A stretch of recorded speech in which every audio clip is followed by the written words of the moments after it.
Hello okay students. Now my name is Atul Dhiman और हम start करते हैं आज एक टेंथ का स्टार्ट से ही ऑप्टिक्स या जिसको हम लाइट बोलते हैं इट्स एप्लीकेशंस उसको शुरू करने की कोशिश करते हैं। ओके सबसे पहले लाइट को समझना। सबसे पहले आप एक चीज देखिए, in whole universe how can you see the object. तो seeing is the main object, यानी कि एक seeing is the main parameter या एक थिंग है जिसके कारण हम पूरे वर्ड्स को देखते हैं। अब सीइंग किस वजह से है, यानी कि हम क्या कर रहे हैं, देखिए सीइंग, ठीक है, it's a very important parameter. अब यह होता कैसे है, अब आप एक चीज देखिए, सबसे इंपॉर्टेंट थिंग यहाँ पर क्या है कि मान लीजिए एक बंद कमरे में आप गए, आप बंद कमरे में गए तो आपको कोई भी ऑब्जेक्ट आपको नजर नहीं आएगा, because there is no light, there is no reflection. But जैसे ही हम लाइट को ऑन करते हैं या लाइट को ऑन करते हैं तो वो लाइट डिफरेंट डिफरेंट ऑब्जेक्ट से स्ट्राइक करके हमारी आईज पर आती है। आईज पर आती है तो हमारी आईज जो होती है और या रेटिना पर, और वो मैनिपुलेशन होती है और हमारे को ऑब्जेक्ट नजर आना शुरू कर देता है। तो यानी कि यहाँ पर सबसे इंपॉर्टेंट पैरामीटर क्या है, रिफ्लेक्शन, रिफ्लेक्शन ऑफ लाइट। तो रिफ्लेक्शन का मीन्स, मान लीजिए कोई भी ऑब्जेक्ट है, मान लीजिए एक छोटा सा ऑब्जेक्ट है ना, यहाँ पर हमारा लैंप है। अब लैंप को अगर हम ग्लो करते हैं लैंप को, तो लाइट यहाँ से स्ट्राइक होगी और हमारी आईज पर, दिस इज द आई, ये हमारी आईज पर जो है लाइट स्ट्राइक होकर, this is the reflection.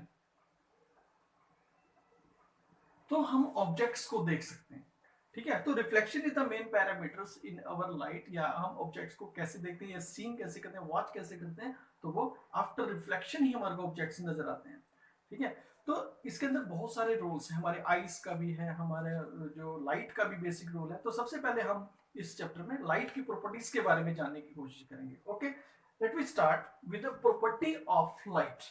What is light? अगर हम लाइट को देखें, लाइट क्या है, light is the sensation to our vision. Okay, light को अगर हम देखें, सेंसेशन टू अवर विजन, और लाइट हमारे को क्या करती है, it's capable to seeing many objects, तो हमको ऑब्जेक्ट को देखने में काफी मदद करती है। तो ये लाइट की एक छोटी सी डेफिनेशन। अगर लाइट को हम और ब्रॉड वे में देखें तो light is a energy. Light basically क्या है, दिस इज द एनर्जी। अब लाइट ये एनर्जी है, इसके अंदर एलिमेंट्री पार्टिकल्स कौन सा बैठा हुआ है, वो है हमारा फोटोन। अब एलिमेंट्री के पार्टिकल अगर फोटोन है, this is a very small particles, ये इट्स ए मासलेस, इसको हम मासलेस बोल सकते हैं। मासलेस पार्टिकल्स, बहुत सारे particles, there are so many particles. जैसे आपने पार्टिकल्स के बारे में पढ़ा हुआ, इलेक्ट्रॉन, न्यूट्रॉन, प्रोटॉन, ठीक है। Just like a photon, photon जो है लाइट और साउंड्स के अंदर हमको, फोटोन लाइट्स के अंदर, रेडिएशंस के अंदर हमारे को देखने को मिलता है।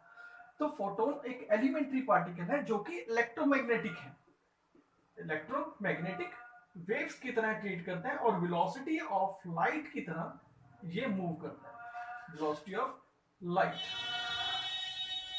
की तरह ये मूव करता है। Okay, so photons is the main particle जो हम इसके अंदर देखते हैं लाइट के अंदर। बट यहाँ पर हम सबसे इंपॉर्टेंट थिंग क्या पढ़ेंगे, इन्हीं को यूज कर हम पार्टिकल्स की प्रॉपर्टीज को, यानी कि हम लाइट की प्रॉपर्टीज को डिस्कस करने वाले हैं। मान लीजिए प्रॉपर्टीज को अगर देखें, प्रॉपर्टीज ऑफ लाइट,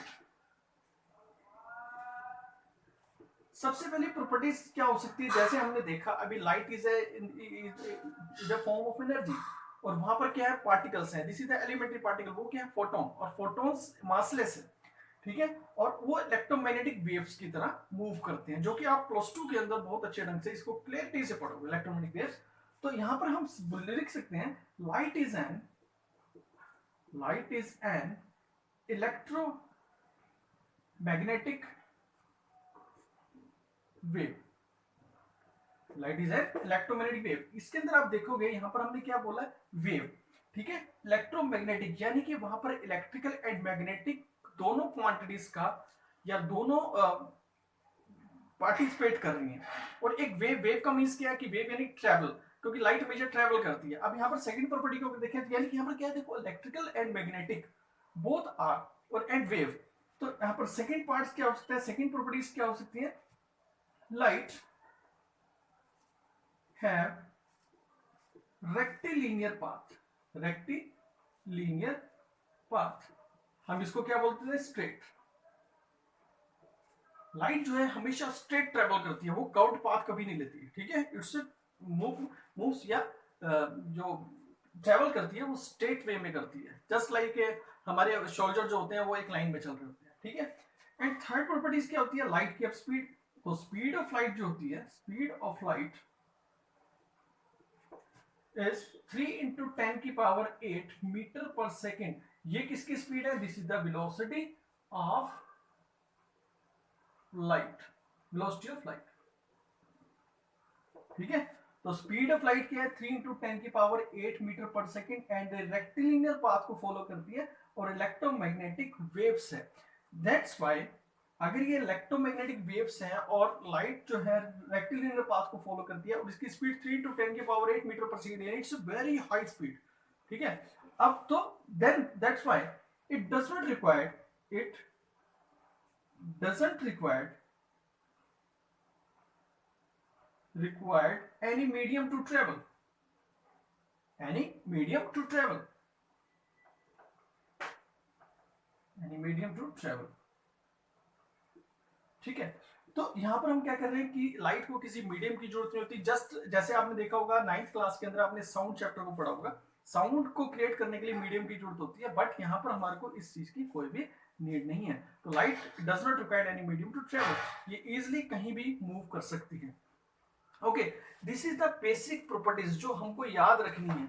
और सबसे इंपॉर्टेंट थिंग जो हमने पढ़ी कि लाइट के केस के अंदर जो अगर हम किसी ऑब्जेक्ट को देखना चाहते हैं तो reflection is the main part, okay. और वो कैसे कैसे होगा हम धीरे धीरे आगे उसको करते चले जाएंगे, ठीक है। अब यहाँ ये जो सारी जो हम डिस्कस कर रहे हैं ये आपने 8th 9th में कुछ ना कुछ हद तक इसके बारे में पढ़ा हो।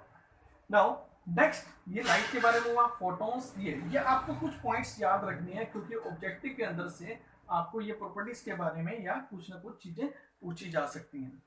ओके, नेक्स्ट हमारे पास आ जाता है कि हम कौन कौन से मीडियम के अंदर लाइट ट्रेवल करती है, ठीक है। अब उन मीडियम की बात करें, आपने 8th के अंदर पढ़ा ट्रांसल्यूसेंट, ओपेक, है ना, या और एक ट्रांसपेरेंट मटेरियल्स के बारे में आपने देखा होगा। तो उन चीजों को हम देखते हैं। सबसे फर्स्ट कौन सा होता है, मान लीजिए मीडियम, अगर हम मीडियम की बात करें, फर्स्ट है ट्रांसपेरेंट। अब ट्रांसपेरेंट के अंदर हमने देखा है कि यार ग्लास वगैरह होता है ट्रांसपेरेंट, यानी कि जहां से हम आर पार देख सकते हैं, just like a glass, for example glass है, ठीक है। अब ये ग्लास जो है इसके अंदर से लाइट इजीली ट्रेवल हो जाती है, यानी कि ऐसा मटेरियल जो लाइट को अलाउ करता है अपने अंदर से इजीली पास होने के लिए, ठीक है। A medium which allow the light, यानी कि यहां पर क्या हो रहा है, allow the light to pass through them, ठीक है। ट्रांसपेरेंट ऐसे मटेरियल जैसे ग्लास हो गया, तो ये लाइट इजिली इसके अंदर से पास हो जाती है। आप ग्लास ले सकते हो, वाटर ले सकते हो, जो कि ट्रांसपेरेंट इन नेचर होगा, क्लियर। तो नेक्स्ट हमारे पास आता है translate, this is the opaque. Opaque material कौन से हो सकते हैं, ओपेक यानी कि जिसके अंदर से लाइट बिल्कुल भी ट्रांसफर नहीं होगी, ठीक है, टोटली की टोटली रिफ्लेक्ट होकर लाइट बाहर आ जाएगी। ओपेक मटेरियल्स के अंदर हम वुड ले सकते हैं, ठीक है, कोई भी ऑब्जेक्ट, आप टेबल हो सकता है, ठीक है, बोर्ड हो सकता है, कुछ भी जिसके अंदर से लाइट पास नहीं होगी। तो यानी कि हम बोल सकते हैं ओपेक मटेरियल या ओपेक मीडियम कौन से होते हैं, जो doesn't allow light to pass through them, जो लाइट को अपने अंदर पास नहीं होने देगा, टोटली रिफ्लेक्ट करेगा। जैसे वुड है, आप दीवार देख लो, दीवार के अंदर से कोई लाइट पास हो रही है, नो, हम दीवार के पीछे का नहीं देख पाते। तो ट्रांसपेरेंट, अगर ग्लास होता है ट्रांसपेरेंट के केस में हम आप पर देख सकते हैं। Okay, now third is the translucent medium. अब ट्रांसल्यूसेंट कौन से हो सकते हैं, यानी कि जैसे ऑयल होता है हमारा, विस्कस इन नेचर होता है, विस्कस यानी कि मोटापन होता है उसके अंदर, ठीक है। तो ट्रांसपेरेंट के अंदर हम ये एग्जांपल ले सकते हैं, जैसे हमारा क्या है, वैसे हम जनरली क्या करते हैं, हम बटर पेपर ले लेते हैं, बटर पेपर, ऑयल ले सकते हैं। अब ये क्या करेगा, देखो हमको क्या, अगर हम ऑयल को रखते हैं तो हमारे को नेक्स्ट जो उसका सरफेस होता है वो दिखाई देता है ऑयल के अंदर से। तो बट वहां पर क्या होता है, हमको पार्शली, यानी कि लाइट जो है पार्शली अलाउ कर रहा है लाइट को, यानी कि उस वहां पर क्या होता है, अगर डेंस यानी कि यहाँ पर क्या हो रहा है, डेंसिटी पार्टिकल की डेंसिटी बढ़ती जा रही है। ओके, तो डेंसिटी अगर बढ़ती है तो वो एनर्जी को अब्सॉर्ब करेगा लाइट की, तो यानी कि लाइट की इंटेंसिटी वहां पर रिड्यूस हो जाती है। तो यहां पर क्या करेंगे, हम बोल सकते हैं अलाउ पार्शली, ठीक है, allow partially through them, allow partially light to pass through them. In this case क्या हो रही है, intensity of light, intensity of light reduced. अब यहां पर हमने देखा कि इंटेंसिटी ऑफ लाइट रिड्यूस हो रही है, क्यों हो रही है, आप देखोगे एटमॉस्फेयर के अंदर there are so many particles, और पार्टिकल्स के अंदर इंट्रामोलिकुलर फोर्सेस नहीं है, वो बहुत दूर दूर भाग रहे हैं। ठीक है, जैसे ही इंट्रामोलिकुलर फोर्सेस बढ़ती हैं, पार्टिकल एक दूसरे के नजदीक आते हैं तो वाटर बन जाता है, या गैसेस फॉर्म में आता है, या स्मोक बनता है। ठीक है, पार्टिकल्स की जब इंटरमोलिकुलर फोर्सेस और ज्यादा बढ़ जाती है, बहुत ज्यादा बढ़ जाती है, तो वो सॉलिड बन जाता है। तो सॉलिड, गैस एंड लिक्विड, तो ये सारी सारी चीजें हमारी क्या है, due to the particle nature है, पार्टिकल का बढ़ना, इकट्ठे होना, फोर्स ऑफ इंट्रैक्शन उनके पास आना। तो दैट्स वाई, सो यहाँ पर ये मटेरियल्स या मीडियम्स की अगर हम बात करें तो ये हमारे को मीडियम देखने को मिलता है। क्लियर? ओके।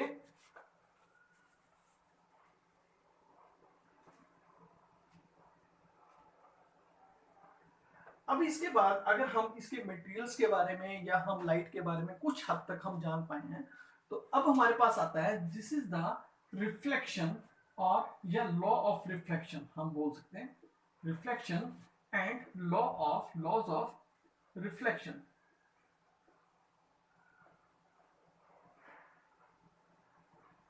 इस चीज को समझने के लिए हम एक छोटा सा एग्जांपल लेते हैं। हमारे घरों के अंदर मिरर होते हैं, that mirror is called plane mirror. मान लीजिए एक प्लेन मिरर को मैंने रखा जो कि यहां से पॉलिश्ड है, दिस इज द पॉलिश्ड, ठीक है, और ये हमारा कौन सा सरफेस है, this is the reflecting surface,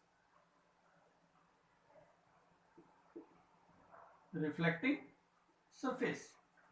okay, reflecting surface है।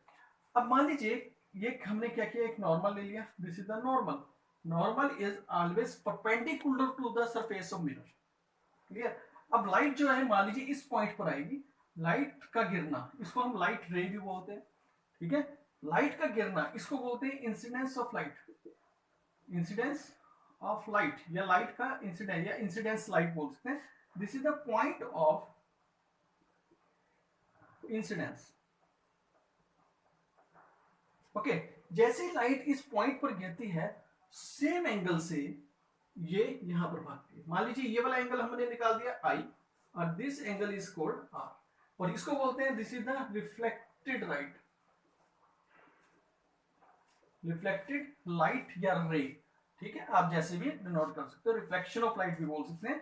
तो यहां पर हमारे पास जो एंगल निकल के आया है, this is angle of incidence, क्योंकि इंसिडेंस हुई लाइट कहां पर, सरफेस पर मिरर के, और उसी एंगल से नॉर्मल के साथ जो एंगल बनाया उसी सेम एंगल से ये रिफ्लेक्ट होकर चली जाती है। तो ये प्रोसेस क्या है, ये रिफ्लेक्शन। मान लीजिए एक जीन्स की बोल दी आपने, दीवार पर मारी, वो आपके हाथ में आई, यानी कि यहाँ पर क्या है, बाउंस बैक ऑफ उस बॉल को, बाउंस बैक हो रही है ना, सेम।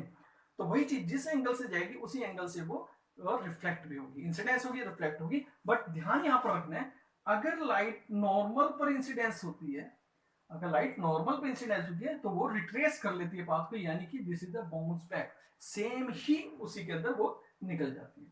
क्लियर? तो नॉर्मल पे गिरेगी तो रिट्रेस देयर पाथ, वापस उसी डायरेक्शन के अंदर जाएगी, बट जिस एंगल पे गिरेगी नॉर्मल के साथ उसी एंगल से रिफ्लेक्ट हो जाएगी। बट बचाते हैं सरफेस हमारा स्मूथ होना चाहिए, रेगुलर सरफेस होना चाहिए, उसके बारे में पढ़ेंगे अभी। तो यहां पर हमारे को एक पोजीशन मिल गई, इसको बोलते हैं plane mirror, plane mirror. Okay, अब यहां पर लॉ क्या कहता है, फर्स्ट लॉ क्या बोलता है, मान लीजिए फर्स्ट लॉ ऑफ रिफ्लेक्शन क्या बोलता है कि incidence light, angle of incidence of light, यानी कि angle of incidence of light, क्या बोला हमने, this is the I, is always या must be या should be equal to angle of reflection, angle of reflection, this is r, इसको हम ऐसे लिखते हैं, that is angle I, angle of I, angle of incidence is equal to angle of reflection, this is the equation, this is the first law.